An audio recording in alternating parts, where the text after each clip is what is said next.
Hey guys, welcome to Daily Read. Uh, Once again, the working website is Real History www.com, and the www is short for worldwide. Okay, and the premises of this website is the world's first civilizations were all black civilizations. Okay, so basically, here's the website, guys. It's the working website. I'm not gonna go over it again because I made several. Well, not several, but two videos. This is my third video. Explaining the whole website. Those videos suck, by the way, so hopefully I get better at this. Anyways, so what I want to do is I want to go down to the bottom of the website. Um, I think I want to start with Black Britain, no history of holy. No, I don't want to start with this one. And it's very depressing sometimes because a lot of this stuff on this website is just pure evil. But anyways, let's start with something interesting. We're going to talk about the so-called true Negro. Okay. Now, I want to start here, and I think this is a good place to start. Okay. Make this a little bit bigger. There we go. Wait, a little bit smaller. Right. Now, the true Negro. It has come to our attention that some people are casting aspersions on the veracity of our site.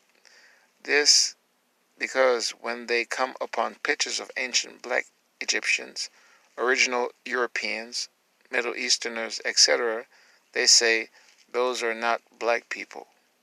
Black people do not look like that. They have come expecting to see a picture of that which the white man has maliciously defined as the true Negro. Example on the left. Here we go, guys. Make a bigger picture. Here's what they say is the true Negro, okay? Black person. Alright? Let's make this back smaller again. Alright. Now, once again, guys, you can hop on the page. You can read for yourself, but I think I should just get the head starts and get it going. Alright. Okay, here we go. But in fact, that is only one of the many thousands of phenotypes produced by black people. See The Journey of Man, A Genetic Odyssey by Spencer Wells.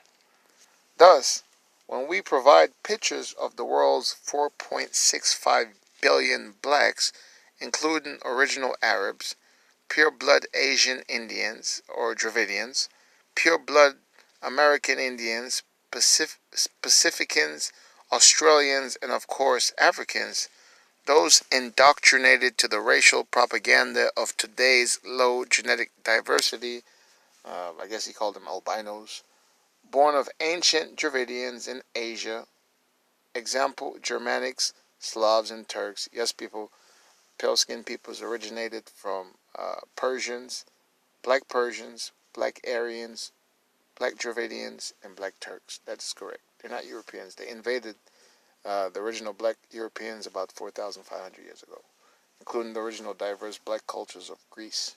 Anyways, moving on.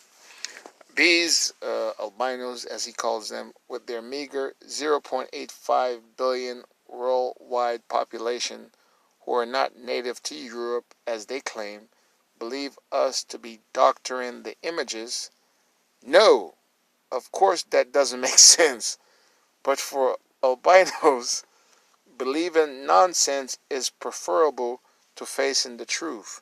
Please click here for the history of North Africa's Moors, Berbers, and Tuaregs, and some really great pictures of Africans and Arabs. Okay, guys? So now that we've read that, we're going to go ahead and make this a little bit larger. Click here. Okay, now this says Ancient Man and His First Civilizations, the True Negro Menu.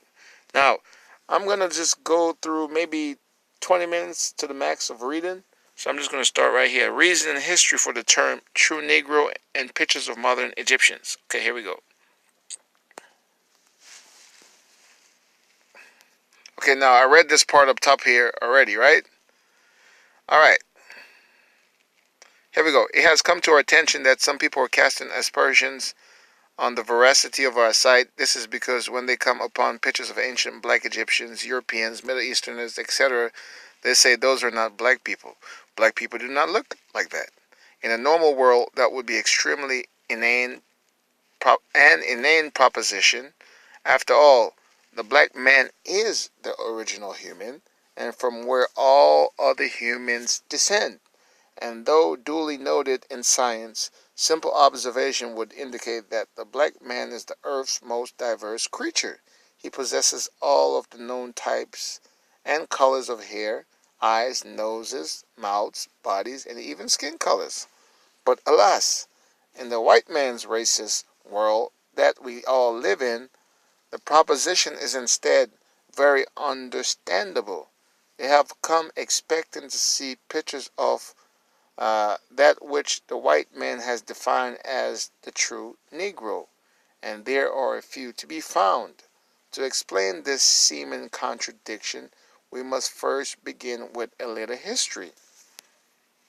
When the Prophet Muhammad allowed whites, mostly Greeks, who had migrated south as a result of Alexander's victory over the Persians, then Romans, together with the latest migrants, the Turks from Asia, to join his army of conquest, he unknowingly was finalizing a process that began about 2,000 years earlier, when the first whites from Central Asia first entered southern Europe.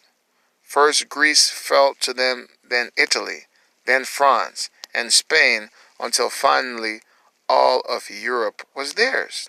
Disclaimer: please note, as the authentic real artifacts plainly tell us, the ancient Greek and Roman societies were black, albino, and mulatto. In other words, mixed race. As a matter of fact, Alexander the Great's people, the Macedonians, are usually depicted in authentic artifacts as mulattoes. And as we know, there are hundreds, maybe thousands of busts of Alexander as a white man, all of which are albino fakes, for the simple reason that the only authentic surviving image of Alexander is the nondescript image of him in full armor on the silver decadrachm coin. As Persian artifacts clearly show us, the Central Asian albino tribes like the Parthians, Aryans, Bactrians, and Scythians fought with the black Persians against the Arab armies. For the sake of simplicity, we here talk about Greeks and Romans as albino entities exclusively.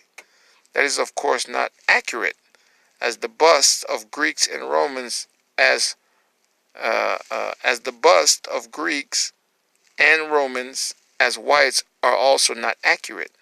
The roll is flush with fake artifacts created by the albino people, showing themselves in historical roles, but very few artifacts of the actual people, blacks, have survived albino control. So we must make do with what we have available. Okay, guys? And so let's go through some pictures. Here we have a picture. And this picture is a sultan with a tiger. Rudolf Ernst, 1854 to 1932. And go ahead and look at the sultan, a black man.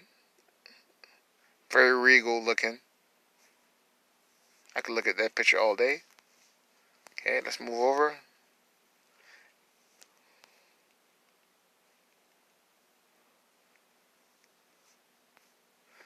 This is the Emir. Let me make this a little bit smaller so we can see it. This is the Emir by Ludwig Dusch, 1855 to 1935. Okay, and notice the Emir, the Sultan, are black peoples. I'm presuming this is Arabia, which is Northeast Africa. Okay, it's back a little bit smaller. Later, Alexander's conquest of the Persian Empire gave whites dominance over all that Persia had acquired, namely Egypt and Western Asia. The resurgent Sasanian Persians had later managed to take most of it back, except Egypt, okay, and the Western Levant, which stayed in Greek than Roman hands. But now Muhammad was determined to conquer all of it. And this shows the Persian king, the Sasanian dynasty. I don't know if I'm pronouncing that right. Okay? Alright, so Muhammad was determined to conquer all of it. Okay? Which he did, but at the price of dooming all of the black civilizations which still existed. Because as in Europe, whites were not content with just being a part of the new order. They wanted to control and dominate it. Because of the meager population of Arabia, and also because of the Arab tribesmen's resistance to his new religion, he would later offer them the choice of conversion or death. Muhammad had no choice but to include whites in his army. First the Greeks, then when the Romans quit the Western Levant in 639 to 640 AD, at Muhammad's invitation, the Romans who remained behind had no choice but to join him too. But the caliphs still needed more men. Therefore, Turkish men were imported from Central Asia as slave soldiers for the caliph's army, and Turkish women were imported as slaves for the caliph's harem, a practice that the Berbers Moors continued. And this says, click here for a short but interesting history of slavery. Click, okay, if you want to. And this, the slave for sale, Jean-Léon Gérôme, 1873. Okay, all right.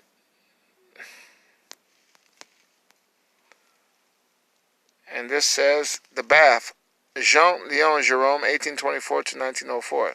With these whites as the backbone of his army, Muhammad's Islamic army was able to conquer parts of Eastern Europe, all of Western Asia, North Africa, and Spain. But the fatal arrow by blacks came under Umayyad Caliph Umar II, reigned 1717 to 720. It was by his decree that the now discontented Mawali troops, whites and non-Arab Muslims, were placed on the same footing with Arab Muslims, without respect to color or nationality. This decree allowed Greeks, Turks, Romans, and all other Eurasians to fully assimilate into the Muslim Brotherhood. At first, it was the old-line Greeks and Romans who held sway, but as Turks kept coming in, first as slave soldiers, and their population kept increasing, there could be no doubt as to who would triumph in the end. And this is La Grande Piscine à Broussa, the Great Bath at Bursa, Turkey, Jean-Léon Gérôme. Okay? And notice all the black peoples that are here actually are native. Okay? The Turks' first big break came in 868 AD. It was during the rule of Abbasid Caliph Harun al-Rashid, ruled 786 to 809, that the caliphs began assigning Egypt to Turks rather than to Arabs.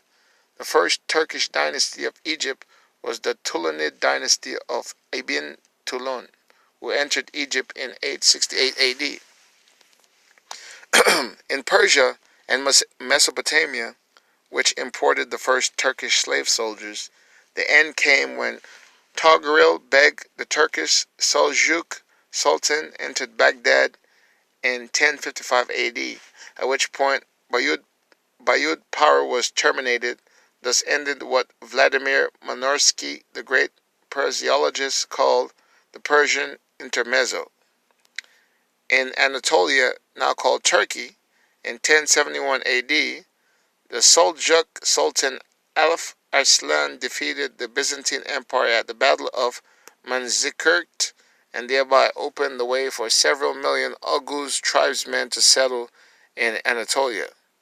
These Turks came to form the bulk of the population there, and one Oghuz tribal chief, Osman, founded the Ottoman dynasty early 14th century.